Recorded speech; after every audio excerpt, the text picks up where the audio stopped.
अनोखी चिड़िया। फारस देश का शिराज नगर एक बहुत बड़ा व्यापारिक केंद्र होने के साथ साथ एक प्रमुख पर्यटन केंद्र भी था। इस कारण उस नगर में विविध प्रदेशों के लोग अक्सर आया करते थे। लेकिन उस नगर में आने वालों को एक जंगल से होकर यात्रा करनी पड़ती थी। जंगल के रास्ते में अक्सर उन्हें एक अनोखी चिड़िया दिखाई देती थी। उस चिड़िया को देखने वाले आश्चर्य से यह कहा करते थे कि हमने आज तक ऐसी अनोखी चिड़िया कहीं नहीं देखी है।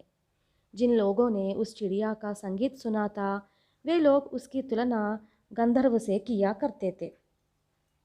उस अनोखी चिड़िया को पकड़ने का कई लोगों ने अनेक प्रकार से प्रयत्न किया। उन लोगों में न केवल धनी परिवारों के युवक थे, बल्कि पड़ोसी राज्यों के राजकुमार भी थे। लेकिन आश्चर्य की बात यह थी कि जो भी चिड़िया को पकड़ने जाता वह फिर कभी वापस नहीं लौटता। वे सब पत्थर की मूर्तियों में बदल जाते थे। उस विचित्र चिड़िया का समाचार शिराज नगर की राजकुमारी ने भी सुना। उनके मन में उस चिड़िया को प्राप्त करने की बड़ी इच्छा पैदा हुई।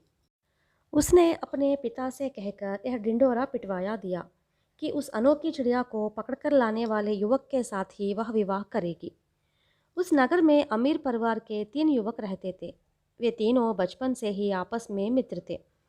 उनमें से एक युवक राजकुमारी से शादी करने के ख्याल से चिड़िया की खोज में जंगल की ओर चल पड़ा।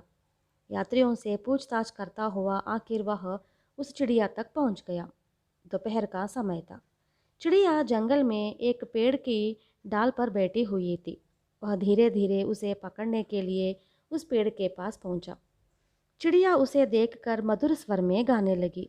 उसका गीत सुनकर युवक तन्मय हो उठा और वह भी उसके सुर में सुर मिलाकर चिड़िया का अनुकरण करने लगा। देखते देखते वह पत्थर की मूर्ति में बदल गया। 1 महीना बीत गया। तब तीनों मित्रों में से दूसरा युवक चिड़िया की खोज में चल पड़ा। उसके मन में भी राजकुमारी के साथ विवाह करने की प्रबल इच्छा थी, लेकिन वह भी लौटकर नहीं आया। जब 1 महीना और गुजर गया, तब तीसरा मित्र हनीफ जंगल की ओर चल पड़ा। कुछ लोगों ने उसे रोकना चाहा, किंतु हनीफ ने उन्हें बताया, मेरे मन में उस चिड़िया को पकड़ने की इच्छा नहीं है और ना राजकुमारी से शादी करने की। मैं वास्तव में अपने मित्रों की खोज में जा रहा हूँ। हो सका तो उनकी रक्षा करके उन्हें अपने साथ ले जाऊंगा, वरना इस प्रयत्न में मैं अपनी जान तक देने को तैयार हूँ। हनीफ भी आखिरकार पता लगाते लगाते उस अनोखी चिड़िया के पास पहुंच गया। हनीफ को देखते ही वह चिड़िया मधुर स्वर में गाने लगी। हनीफ उसके संगीत पर मुग्ध हो गया और उस संगीत का अनुकरण करने की उसके मन में तीव्र उत्कंठा हुई, पर बड़ी मुश्किल से उसने अपने आप पर नियंत्रण रखा। हनीफ चिड़िया के और पास आया। चिड़िया ने अपना गीत बंद करके हनीफ की ओर देखा। हनीफ की हिम्मत बढ़ गई और उसने तभी हाथ बढ़ाकर बड़ी आसानी से उसे पकड़ लिया। इसके बाद उसने प्यार से उसका सिर सलाहा और कहा, तुम्हारी सुंदरता अद्भुत है। इस दुनिया में तुम जैसी कोई दूसरी चिड़िया न होगी। क्या तुम मेरे दोनों मित्रों को प्राणदान कर सकोगी? चिड़िया ने सिर हिलाकर कहा, अच्छी बात है, मैं तुम्हारी इच्छा अवश्य पूरी करूंगी। इन पत्थर की मूर्तियों में बदले हुए तुम्हारे मित्रों के ऊपर से मुझे उड़ने दो। मुझे अपने हाथों से मुक्त कर दो। इस पर हनीफ ने चिड़िया को छोड़ दिया। वह हनीफ के मित्रों के सिर के ऊपर गोलाकार होकर 2 बार उड़ी। शीघ्र ही दोनों मित्र अपने पूर्व रूप में बदल गए। हनीफ प्रसन्न होकर बोला, तुम्हारे सौंदर्य पर मुग्ध होकर तुमको पकड़ने के लिए कुछ और युवक आए और वे सब शिलाओं में बदल गए। क्या तुम उन्हें भी मानवों में पुनः बदल सकोगी? अनोखी चिड़िया हनीफ की बात मानकर पत्थर की अन्य मूर्तियों पर भी उसी प्रकार 2 बार उड़ी। दूसरे ही क्षण वे सभी मनुष्यों के रूप में प्रत्यक्ष हो गए और वे सब युवक हनीफ के प्रति कृतज्ञता प्रकट करके अपने अपने घर चले गए। इसके बाद हनीफ चिड़िया से बोला, मैं तुम्हारे इस उपकार को कभी नहीं भूल सकता, लेकिन तुमसे मेरा एक निवेदन है कि तुम मेरे साथ नगर में क्यों नहीं आती? अवश्य आऊँगी, चिड़िया ने कोमल स्वर में कहा। हनीफ ने तुरंत अपने साथ लाए पिंजरे का द्वार खोल दिया। चिड़िया ने हनीफ से कहा, तुमने मेरे बाएं पैर की अंगूठी देखी है ना? उसे उतार कर अपनी उंगली में धारण कर लो। किसी संकट में यह तुम्हारे काम आएगी। इतना कहकर चिड़िया पिंजड़े के अंदर चली गई। हनीफ ने चिड़िया के पैर की अंगूठी निकालकर अपनी उंगली में धारण कर ली। इसके बाद वे तीनों मित्र अपने नगर की ओर चल पड़े। रास्ते में अंधेरा हो गया, इसलिए वे तीनों मित्र रात बिताने के लिए जंगल में ही एक पेड़ के नीचे लेट गए।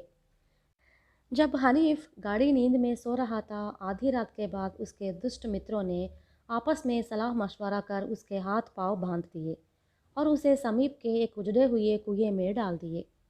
भाग्य से उस कुएं में पानी की जगह मुलायम रेत थी, इससे उसे अधिक चोट न लगी।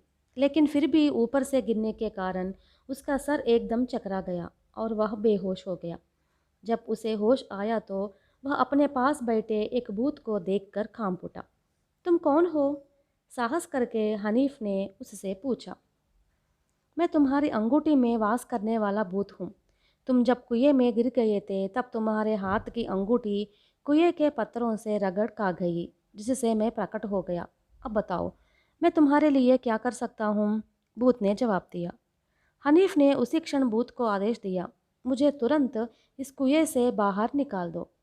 इतना कहना था कि भूत ने हनीफ को झट कुएं से बाहर निकाल दिया। वह अपने मित्रों और पिंजरों को देखकर वह सब कुछ समझ गया।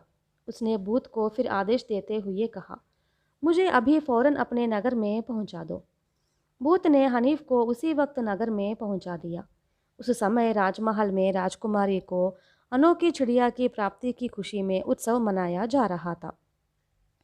पर राजमहल के सामने हनीफ के दोनों मित्र झगड़ रहे थे। वे दोनों ही चिड़िया को पकड़ने का दावा कर रहे थे। राजा को समझ में नहीं आ रहा था कि किसकी बात सच है। हनीफ ने राजा के पास जाकर कहा, इस बात की सही जानकारी आप चिड़िया से ही क्यों नहीं कर लेते? यही इस झगड़े का सच्चा फैसला कर देगी। हनीफ को देखते ही उसके दोनों मित्र आपातमस्तक कांप उठे। राजा ने दुखी होकर कहा, यही तो मुश्किल है कि चिड़िया तो कुछ नहीं बोल रही है। आप उसे मेरे पास लाइए, वह अवश्य बोलेगी। मैं उसके मुंह से सच्ची बात कहलवाऊंगा। हनीफ ने कहा। राजकुमारी के पास चिड़िया हनीफ के पास लाई गई। जैसे ही पिंजरा हनीफ के पास मंगवाया गया, हनीफ ने उससे पूछा, क्या सच बताओगी कि जंगल में तुम्हें किसने पकड़ा है? मुझे पहले आज़ाद करो, मैं पिंजरे में बंद रहकर किसी सवाल का जवाब नहीं दूंगी। अनोखी चिड़िया बोल उठी। चिड़िया को आज़ाद करने की अनुमति राजकुमारी से मांगी गई। राजकुमारी ने सोचा कि आखिर उसे तो उसी से विवाह करना है जिसने चिड़िया को पकड़ा है। इसलिए सच्चाई जानने के लिए उसने चिड़िया की शर्त मान ली। पिंजरे का द्वार खुलते ही चिड़िया उड़कर हनीफ के कंधे पर आ बैठी। फिर 2 बार बोली, जंगल में मुझको तुमने ही पकड़ा है, तुमने ही पकड़ा है। चिड़िया के मुंह से यह उत्तर सुनकर उसके दोनों मित्र वहाँ से रफू चक्कर होने लगे, परंतु राजा के सिपाहियों ने पीछा करके उन्हें पकड़ लिया। राजा ने क्रोधित होकर अपने सिपाहियों को आदेश दिया, इन दुष्टों के सर काट लो। पर हनीफ ने राजा से निवेदन किया, महाराज, इन्हें क्षमा कर दीजिए। जंगल में जब ये शिला बनकर निष्ठान हो गए थे, तब मैंने ही चिड़िया से उन्हें वापस प्राण दिलवाया था। इसलिए इनकी मौत से मुझे बहुत दुख होगा। हनीफ की प्रार्थना पर राजा ने उसके मित्रों को क्षमा कर दिया। इसके बाद अनोखी चिड़िया अपने पंख फड़फड़ाती हुई हनीफ के कंधे पर से उड़ी और जंगल की ओर चली गई। राजा ने राजकुमारी का विवाह हनीफ के साथ बड़ी धूमधाम से कर दिया। राजकुमारी और हनीफ उस अनोखी चिड़िया को देखने के लिए साल में एक बार अवश्य जाते, और जब चिड़िया मोहक स्वर में गाने लगती तब ये दोनों बड़ी सावधानी से अपने ऊपर नियंत्रण रखते।